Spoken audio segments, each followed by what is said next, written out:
Hello and welcome to another episode of TechOne, and in this episode I shall be discussing my first impressions of the iPhone 6s Plus.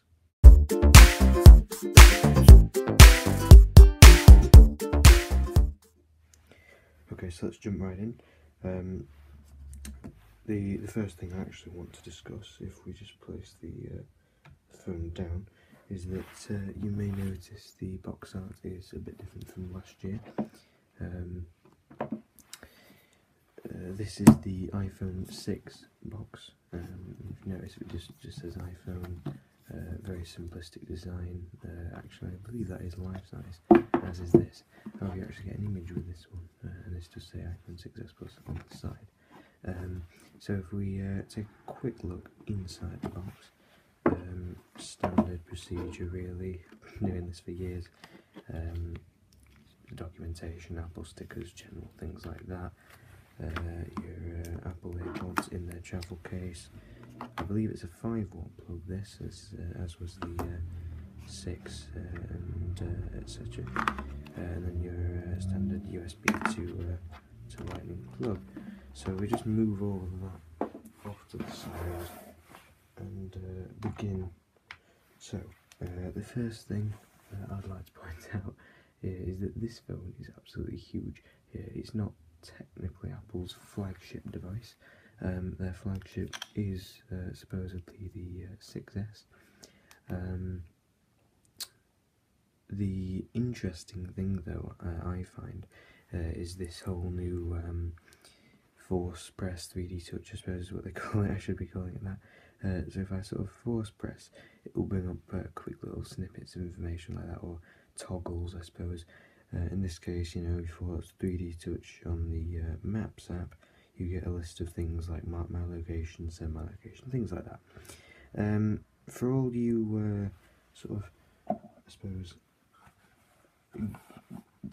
spec people, I suppose I should say, I have run a Geekbench test, but I can't seem to find it, I don't think, so I'll just run it along really quickly. This is the A9 chip, of course, not on Geekbench's servers right just yet. And the other thing I shall do is run one on the iPhone 6 with an A8 processor. So whilst that's doing that, we've got the scores from the 6s Plus back. Multi-core 4287, single core 2394. When the iPhone 6 is finished, we can look at things like that. Although the average iPhone 6 should be returning for multi-core 2886, and this one's getting 2907, so slight difference, but it's not too important. But I think that's interesting. Not quite doubled, of course, in fact quite far off, but that is a massive improvement on Apple's part. Both running iOS 9.0.1, as you can see. So then, I can't really get through this video without discussing things like, well, general specs. So this has a 1.8 GHz dual-core A9 processor with an M9 Motion co-processor,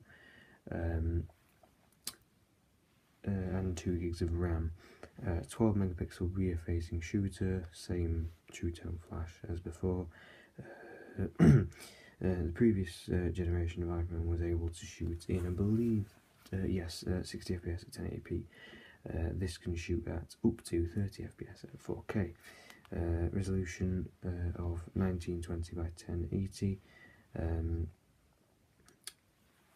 Very, very smooth PPI 401 as opposed to the iPhone 6, which only has 326. Not that these are comparable devices, as this is not supposed to compete with that.